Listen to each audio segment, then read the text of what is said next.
Super pumped for another edition of Inside Pac-12 Football every single Tuesday at 6 p.m. Pacific Time on Pac-12 Network. Mike Yam, Yogi, Roth with you. Who is one of the biggest standouts in week number one, do you think? Well, to me, it was no-brainer. Zack Moss. This dude is a beast. I think that's probably an apt way to describe his performance and what he's been able to do on the football field. And just like that, it's magic. Zack Moss is ready to rock and roll with us. Almost 200 yards on the ground. He's in the weight room. What were you just doing in the weight room? Or were you let's just pretend like you were just lifting. I would imagine after almost 200 yards on the ground, the body's a little sore. Actually, that might be the best way to start. How are you feeling after that performance against BYU? I'm a little nicked up, but I'm good. I'm ready to roll. Take us inside the rivalry. We're all watching it, and it looks like you just want to play when you watch it. Bodies are flying around, guys are talking smack. What is it like for you to have played in now 3 of these things, and the final one, of course, less than a week away, or less than a week ago? It was really cool, man. Once you get into that type of atmosphere, the blood's just running through you. You just want to go out there and you want to perform to your best of your ability for your teammates and your brothers. And we have so many in-state guys here, and that rivalry really means a lot for those type of guys. So I try to come out there and I try to put my best for those guys.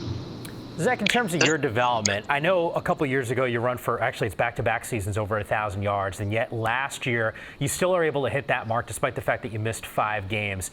I've heard this from other players that sometimes they're able to take things in when they're actually banged up and they're not playing. For you, what did you learn in that process when you weren't actually on the football field?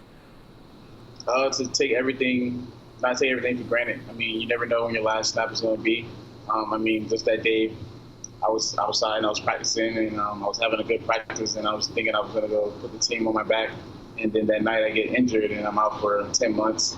And you just have a really chance to just realize everything you do have and be grateful for everything you have and just trying to make the best of everything. Has that impacted the style in which you train, compete, and of course perform on Saturdays? Yeah, I told myself I'll take everything a lot more serious. My body, my mental, just everything. And my passion and my love for the game is just grown. And I try to go out there and I try to show that Thursday night against those guys down south. And I'm trying to show that each and every week. Zach, you don't have to leave, right? Well, that wasn't a fire alarm in the background or something, right?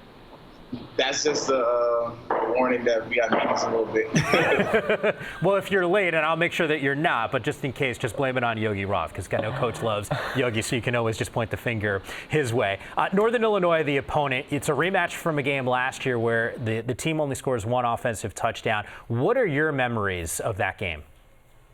That game was dirty. It was grinding out. It was a tough game. I didn't think we came out on the offensive side of the ball really well like we wanted to, and we practiced all week. But I think this week, we come in home, in the first home game, we're going to come out here and try and give our fans a better show than we did when we went and played those guys down at their stadium. So, I think we're ready for the task, and it's always a good chance to play these guys. We've been talking a lot in the preseason after week 1 how this team is ready for the moment, the big stage, which is potentially a college football playoff berth, a repeat visit to the Pac-12 title game, and potentially even more. I'm curious for you, the maturity of this team, can you feel it a little different in terms of around the hype? You guys know how to handle it now? Yeah, Coach Whittingham does a great job of getting us ready to try and handle all these things and being off of social media and not trying to, like some guys do search your names and search what's going on and things like that.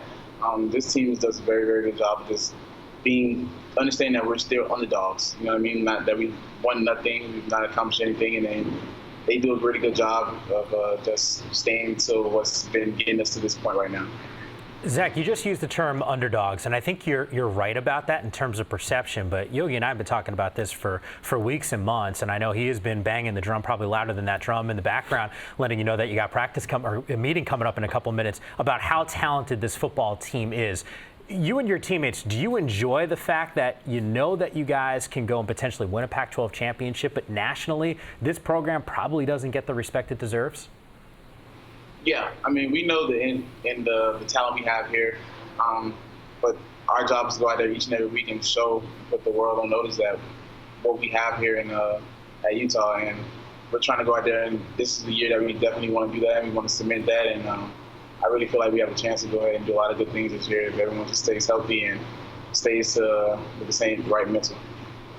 We've seen guys come back for a senior year, similar to you, and you publicly have stated that one of your goals is to leave as the all-time leading rusher at Utah. You're 382 yards away from doing that. How do you balance the personal goals of wanting to do that with the attention around that goal and, of course, your job within the program? It's really easy. I try not to make anything about myself. You know what I mean? When I said I was coming back, the team had a bowl game, and I kind of knew I was coming back for a couple weeks. I didn't want to put that above the bowl game, so it was really easy for me to shy away from anything that's about me. I understand that if the team has success, then my success will come with that team, with the team's success. So that's kind of how I just try and tie those two things together and try to focus on the team. And whatever I get off the team is just rest of the bones for me. Zack, it's abundantly clear you're a team guy, and yet from an individual standpoint, as Yogi just referenced, you're doing special things. One of 4 Ute running backs to ever have back-to-back seasons of 1,000 yards. You're going to be on the precipice again, just based off of what we saw in week number 1. You're probably going to hit that 1,000-yard mark again this season. Do you think about legacy? Like, if I said to you, when you graduate and leave this program, what do you want to be remembered as? This is one of the best Utes to ever come through here. I mean, someone that came out here each and every Saturday or Friday, whenever the game was, that was going to come out there and do everything.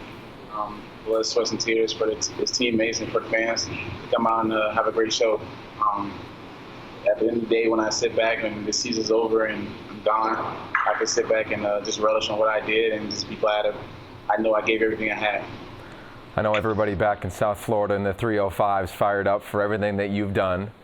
Specifically, you're on the precipice of graduating, so I'm curious, what's the most interesting thing in your backpack right now as you've started class? Honestly, there's nothing in here right now. Honestly, there's nothing in there right now. I had class a little bit earlier today. I just brought it out of my book bag to take some things home from practice today. I just assumed that you were walking around with, like, if it wasn't books, just dumbbells. Just kind of rolling around campus. I mean, it's not like you need those extra workouts. I've seen you on the football field, but I just assumed that was the case. Nah. So what you're telling me is, Zack, like, you're kind of a lightweight around campus then with the book bag. Yeah. Okay. Yeah. By the way, I'm only saying that to you because we're thousands of miles away. I'm in San Francisco. You're in Salt Lake City. I don't have to worry about any sort of ramifications of a statement like that. Zack, appreciate you giving us a couple minutes, man. Really, look, it's been a joy watching you the last couple seasons. Stay healthy this year and take care of business in week number 2. Yes, sir. Appreciate it. All right. Once again, Zack Moss giving us some time here. You've talked about a lack of respect for this program. They move up one spot in the AP Top 25 poll. We were in the office before we got out here. You were screaming that this team should be in the top 10. Yeah, you know me really well. I try to be pretty mellow, but to me it's just a lack of awareness. AP poll, coaches poll. Are you paying attention? To have Florida ahead of Utah, it would speak to me and scream to me that you're not. So you look at them on defense, what they did creating tournaments. You looked at how physical they were on offense. Nobody played perfect, but they played well enough to say they should be, and I believe are, the favorite in this conference and have the tools and skills and physicality to play at the highest of levels in college football. All right, Northern Illinois, Utah, once again, Pac-12 Network on Saturday, 10 a.m. Pacific time, complete coverage at 9 a.m.